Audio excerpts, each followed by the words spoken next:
Ah là là là là là là là là là là. Une deuxième mi-temps. Franchement, les gars, moi je sais pas, hein. La première mi-temps, on joue bien. Mais le problème, c'est toujours le même avec nous, c'est qu'on tue pas. On marque pas. Et je dis à la mi-temps, je suis en live comme d'habitude. Merci à ceux qui sont là, on était plus d'une centaine encore ce soir. Je dis, on va le regretter. J'ai peur qu'on le regrette. C'est pas. Tranquille, on est toujours devant, on a toujours l'avant sur City et tout. Juste ce qui est frustrant, c'est que t'avais City et Villa qui font un faux pas hier, qui font un nul hier. T'as l'occasion de mettre City encore plus loin. On connaît City, on sait qu'ils sont capables d'un seul coup de s'énerver et de faire 12 victoires sur 12. Donc tu dois prendre tout ce que tu peux prendre, tu dois le prendre. Et je suis désolé, oui, c'est Liverpool en face. Grand respect à l'équipe Liverpool, ok. Mais c'est un Liverpool qui est malade. Tu dois le tuer normalement. Et en première période, tu dois les finir, tu dois les abattre en première période. C'est dommage en fait. C'est juste ça. C'est dommage. C'est dommage. Et t'as des joueurs. La première période, on est à 10 contre 11. Gyökeres, oh là là. Ah, les gars, les gars, les gars, les gars. Je sais pas. Je sais pas.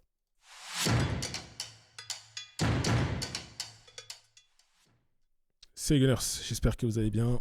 On se retrouve pour débriefer Arsenal-Liverpool. Match nul à l'Emirates. Dans un Emirates, c'était un chaudron, ça fait plaisir, hein. Franchement, les gars ont répondu présent, donc ça, c'est très très bien. Comme je disais tout à l'heure, tu avais l'occasion, après les faux pas de City qui a fait match nul hier contre Brighton et de Villa qui a fait match nul, je crois, contre Palace, il me semble. Peut-être j'ai des bêtises, mais ça doit être à peu près ça. Tu avais l'occasion de mettre City très très loin. Bon, ils sont quand même assez loin, hein. Ils sont quand même assez loin. Tu as 6 points d'écart, mais tu avais l'occasion de les mettre vraiment, vraiment beaucoup plus loin en battant ce Liverpool qui est un Liverpool qui va mal. C'est un Liverpool qui va mal, hein, sur cette saison. C'est catastrophique. Il leur manque plein de joueurs. Ils ont des blessés. Même Ekitike n'est pas là, par exemple, qui lui, pour le coup, était très bon. Euh, tu dois faire mieux. Tu dois faire mieux et tu as l'occasion de faire mieux en première période. Tu dois les tuer en première période et après, on n'en parle plus. Après, tu passes en gestion tranquille et tu finis ton match. C'est pas ce qu'on fait. Beaucoup se fâchent, et moi le premier, hein, en disant ouais, les équipes elles vont mal, mais dès qu'elles jouent Arsenal, elles jouent le meilleur football de leur vie. Mais ouais, mais les gars, c'est nous qui leur permettons de faire ça. Je suis désolé à un moment donné. Les mecs savent très bien. On a juste à venir, on a juste à essayer de tenir bon au maximum, faire le dos rond. Ensuite, si on pousse un petit peu, ils vont commencer à se faire caca dessus. Et puis c'est bon, après on pourra aller la chercher. Parce que là, Liverpool, sur la deuxième période, ils méritent largement de la prendre, hein. Nous, on mérite de le prendre en première, je suis d'accord. Mais la deuxième, elle est catastrophique, les Gunners. Notre deuxième mi-temps, elle est catastrophique. Il n'y a pas un pied devant l'autre. Ah, les gars, à un moment donné, on pleure. C'était la même chose contre Chelsea. Bon, eux, il y a beaucoup de magie noire. Ils viennent mettre des coups de coude et des trucs bizarres. Mais pareil, pourquoi toutes ces équipes-là, elles viennent, elles sont en mode Ouah, Arsenal, on va les tuer. Et parce qu'ils savent très bien. On se fait caca dessus en deuxième période. Bref, composition.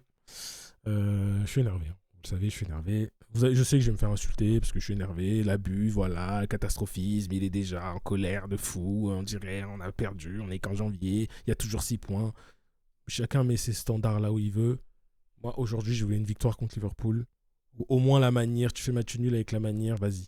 Mais là, le visage que tu montres en deuxième période, frère, c'est n'importe quoi. Compo. Raya, Timber, Saliba, Magalhaes, Gabriel, bien sûr, Incapié. Milieu, Odegaard, Zubimendi, Declan Rice. Et devant, t'avais Saka, Gyökeres, Trossard. Dans cette rencontre, en vrai, première période, on est à 10 contre 11. Première période, on est à 10 contre 11 parce que t'as un Gyökeres qui est inexistant. Mais c'est même pas inexistant, c'est catastrophique. Tu le vois pas.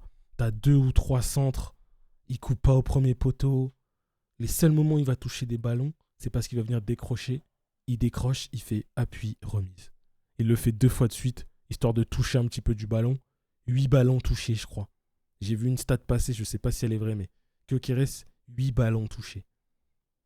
Donc même si t'as un Saka à côté qui fait du sale, hein, contre Liverpool en première période, t'as personne devant pour finir.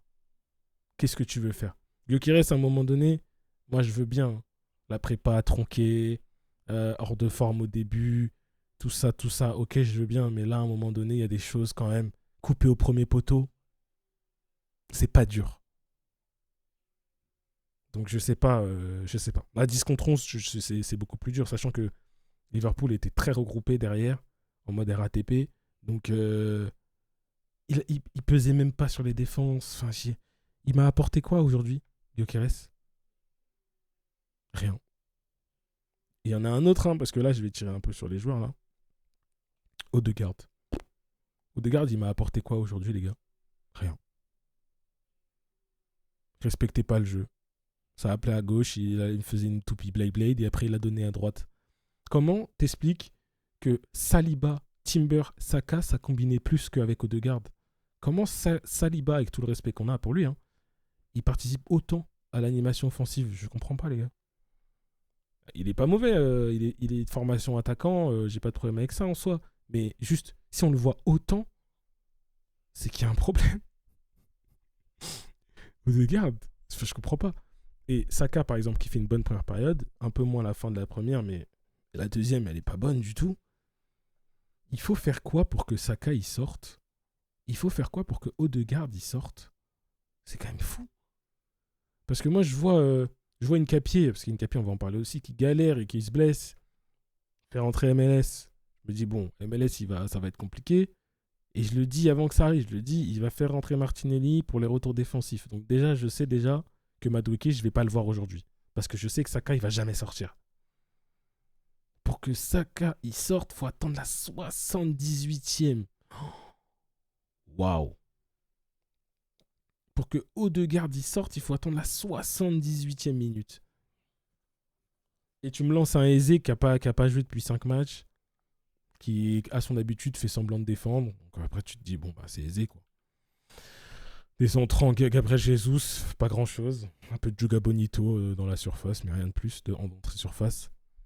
Je tire sur tout le monde en même temps, les gars. Il y a pas de... Aujourd'hui, c'est décousu. J'ai le seum, je me suis fait chier pendant 45 minutes. J'ai vidé un peu le sac.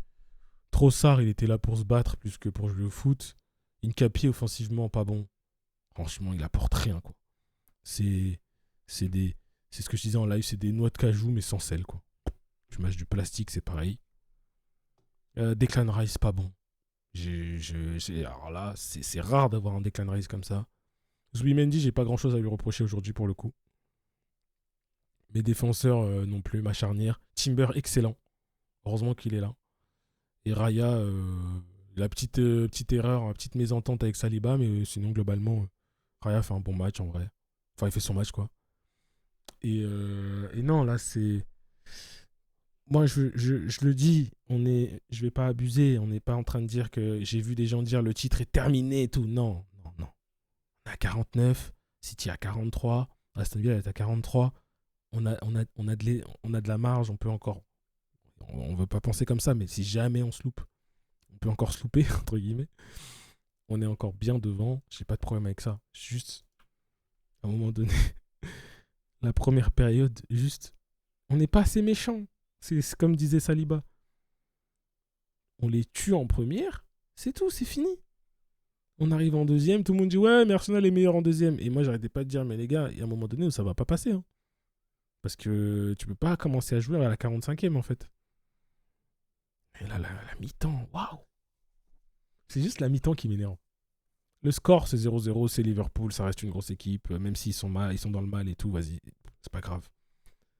Mais la gueule de la mi-temps, la gueule d'Odegaard, la gueule de Gyökeres, Declan Rice, Capier, même Saka, et c'était bien pendant 15-20 minutes. Hein.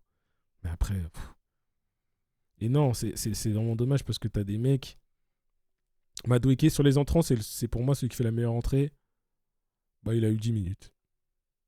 Donc, le mec, tu l'as acheté, beaucoup, pour pas qu'il joue, parce que Saka ne sort jamais. Voilà. Bah, c'est bien.